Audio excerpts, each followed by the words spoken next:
Thank you to Surfshark with Incogni for supporting PBS. Is Airbnb about to go bust? There is no shortage of horror stories about the vacation rental platform on social media.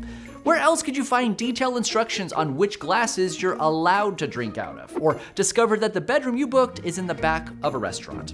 Annoyed at excessive cleaning fees, outrageous house rules, and long lists of checkout chores, some travelers are returning to traditional hotels. Still, the company is more successful than ever, boasting billions in revenue and a 70% increase in their stock in 2023. Clearly, these vacations from hell gone viral aren't enough to put Airbnb into financial trouble. What happens, though, if the complaints start coming from Airbnb hosts?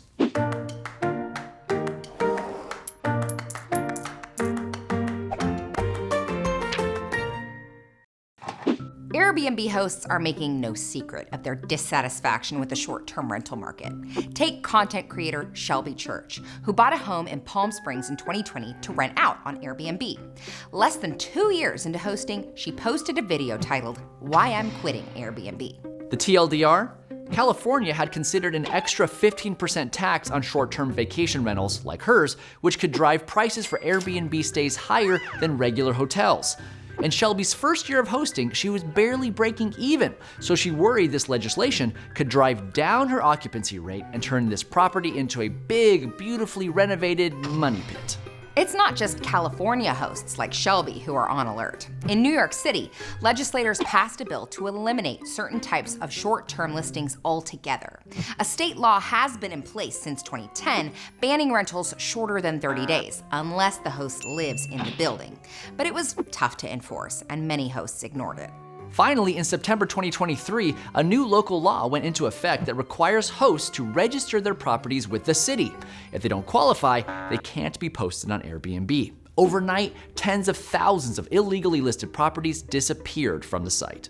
Now, cities across the country are considering regulations like California and New York. And Airbnb hosts are complaining that they just can't sustain the rental business anymore. But the rise in legislation and Airbnb host frustration may all trace back to the same common problem. There are just more Airbnbs than we need. To explain how we got here, we have to go back to, 2020. What initially looked like a major challenge for Airbnb turned out to be its biggest source of growth. At the onset of the COVID-19 pandemic, thousands of people canceled their bookings. But as soon as travel restrictions started lifting, the demand for short-term rentals reached record levels. A year's worth of postponed vacations were happening all at once, and many travelers sought out short-term rentals rather than hotels to socially distance themselves from other potentially germy travelers. At the same time that demand for vacation rentals spiked, mortgage interest rates hit record lows at the start of 2021. And hosts like Shelby Church saw a business opportunity. They bought up second or third homes not to live in, but to rent out, using their Airbnb income to cover their mortgages and hopefully have some profit left over.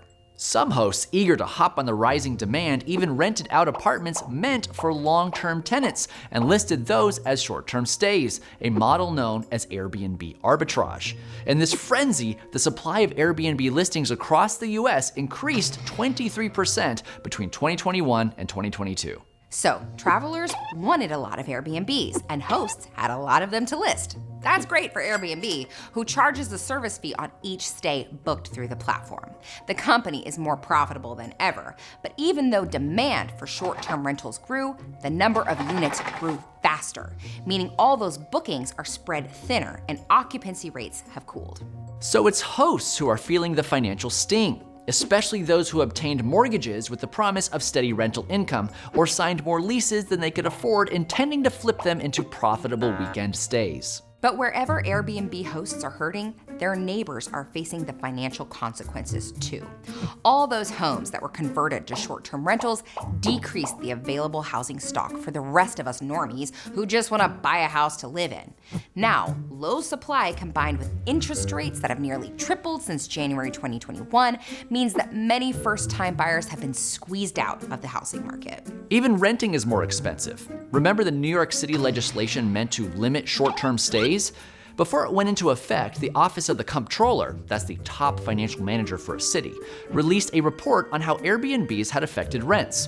They found that on a citywide average, rents rose by 25% over a 6-year period. But in neighborhoods like Bed-Stuy, which has New York's highest concentration of Airbnb listings, rents rose as high as 47% over the same 6 years. The comptroller estimated that about 9% of the city's rent increase can be traced to a loss of long-term housing supply to short-term rentals. It's hard to feel too bad for Airbnb hosts, suddenly saddled with half a dozen leases in competitive rental markets like New York's, especially amid a housing crisis. But the oversupply of short-term rental units is hitting hosts, renters, and would-be buyers hard, which is why local governments are starting to step in. New York's regulation seeks to correct for the surplus in Airbnb supply by requiring hosts to be on site during the stay, ideally sharing part of the home that they actually live in.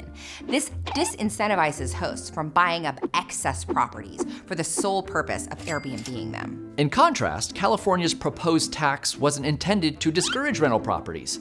Instead, the 15% tax on vacation rentals would fund the construction of new affordable housing units.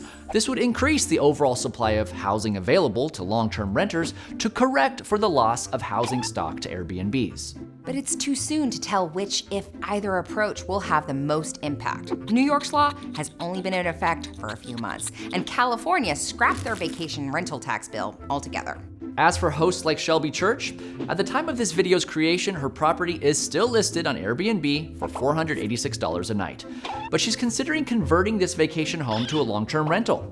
With all the utility bills and property management fees eating into her revenue, she thinks she may make more money being a regular landlord.